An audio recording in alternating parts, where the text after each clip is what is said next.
Hello, good morning all of you. कल हमने कहाँ तक पढ़ लिया था? हमने टंग और फेरिंग्स तक देख लिया था। आज हम देखेंगे ईसोफेगस। जो फूड पाइप होती है ना, जो माउथ से स्टार्ट होती है और फिर जो नीचे की तरफ जाती है, ये जो होती है ये हमारी ईसोफेगस होती है, ये हमारी।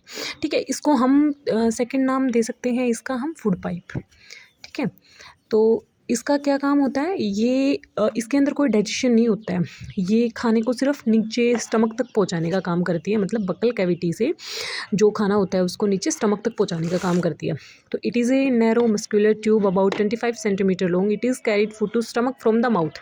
माउथ से कहाँ? स्टमक तक पहुंचाने का काम करती है। The contraction and relaxation of the muscles during the peristaltic movement help in bring down the food into stomach. ये हमने पहले भी बताया था कि पेरिस्टलाइसिस क्या होता है, मतलब एक रिदमेटिक कॉन्ट्रैक्शन एंड रिलैक्सेशन होता है जिसके थ्रू खाना माउथ से और स्टमक तक पहुंचता है। मतलब इसमें रिदमेटिक कॉन्ट्रैक्शन और रिलैक्सेशन का मतलब ये समझ सकते हो कि क्रमाकुंचन, जैसे आप लोगों ने कीड़े को चलते हुए देखा होगा ना, वो कुछ इस तरीके से चलता है, कुछ ऐसे ऐसे करके चलता है। तो कुछ इस तरह से होता है, इसके अंदर खाना नीचे की तरफ मूव डाउन होता है। ठीक है, अब आता है हमारा स्टमक। स्टमक क्या होता है? स्टमक के काफ़ी सारे काम होते हैं, बट स्टमक के ना डाइजेशन सिर्फ प्रोटीन का होता है स्टमक के अंदर। बाकी स्टमक का डाइजेशन का काम नहीं होता है। सारा डाइजेशन जो होता है हमारे स्मॉल इंटेस्टाइन में होता है। स्टमक क्या करता है? स्टमक एक प्रोटीन का डाइजेशन में काम आता है, बाकी फैट्स वगैरह के ब्रेक डाउन में हेल्प करता है। बाकी स्टमक का डाइजेशन में कोई काम नहीं होता है।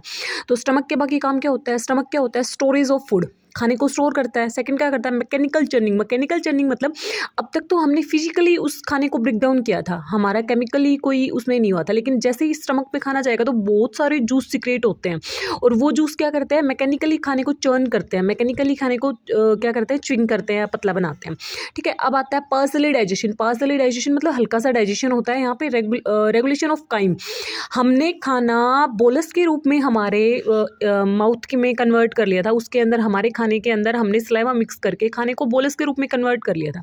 अब उस बोलस के रूप में खाने को हमने इसोफेगस के थ्रू हमने कहाँ भेजा है? हमारे स्टमक के अंदर। तो स्टमक के अंदर जब उसमें मैकेनिकली चर्निंग होगा तो वो खाना किस में कन्वर्ट हो जाएगा? काइम के अंदर कन्वर्ट हो जाएगा। ठीक है, अब इस काइम को हम कहाँ भेजते हैं? अब इस काइम को हम भेजते हैं हमारी स्मॉल इंटेस्टाइन के अंदर।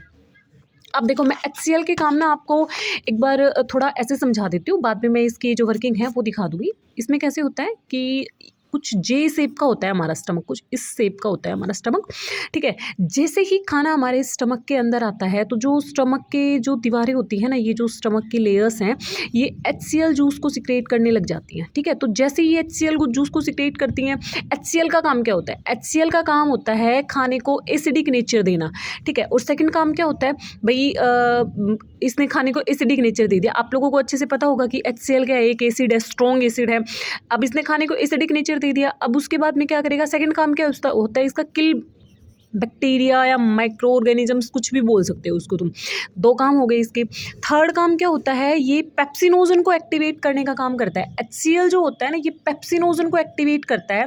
किस लिए एक्टिवेट करता है? प्रोटीन के डाइजेशन में हेल्प करने के लिए पेप्सिन को एक्टिवेट करने में हेल्प करता है, ताकि पेप्सिन क्या करे? प्रोटीन का डाइजेशन करते। अब HCl बन रहा है। HCl ये इतना ज़्यादा एसिडिक होता है कि मतलब जो हम लोग घर में नॉर्मली तेज़ाब वगैरह यूज़ करते हैं, ये उससे कहीं 10 गुना ज़्यादा एसिडिक होता है। तो इतना एसिडिक होता है कि अगर किसी चीज़ पे गिर जाए तो उसको बिल्कुल जला सकता है ये। ठीक है, तो अब ये इतना ज़्यादा एसिडिक होता है, अब हमारे पेट में बन रहा है, तो अब हमारे जो स्टमक की लेयर्स है उनको ख़राब करेगा, या उनको भी ये ख़त्म कर सकता है, उनको भी किसी भी तरह का नुकसान पहुँचा सकता है। तो उस चीज़ से प्रोटेक्ट करने के लिए क्या होता है? हमारे जो स्टमक की जो लेयर्स होती हैं वो म्यूकस का सिक्रेशन करती हैं। म्यूकस का काम क्या होता है? म्यूकस का काम होता है कि जो HCl निकला ना, उससे हमारे स्टमक की जो लेयर्स हैं उसको प्रोटेक्ट करने का काम होता है, ताकि ये जो एसिड इसने निकाला है, ये जो HCl निकाला है, इस HCl से हमारे स्टमक को किसी भी तरह से कोई दिक्कत ना हो। ठीक है, तो ये मैंने अभी बता दिया है। अब इसके एक बार आप वो देख लो। In the wall of stomach gastric glands are present which secrete gastric juice.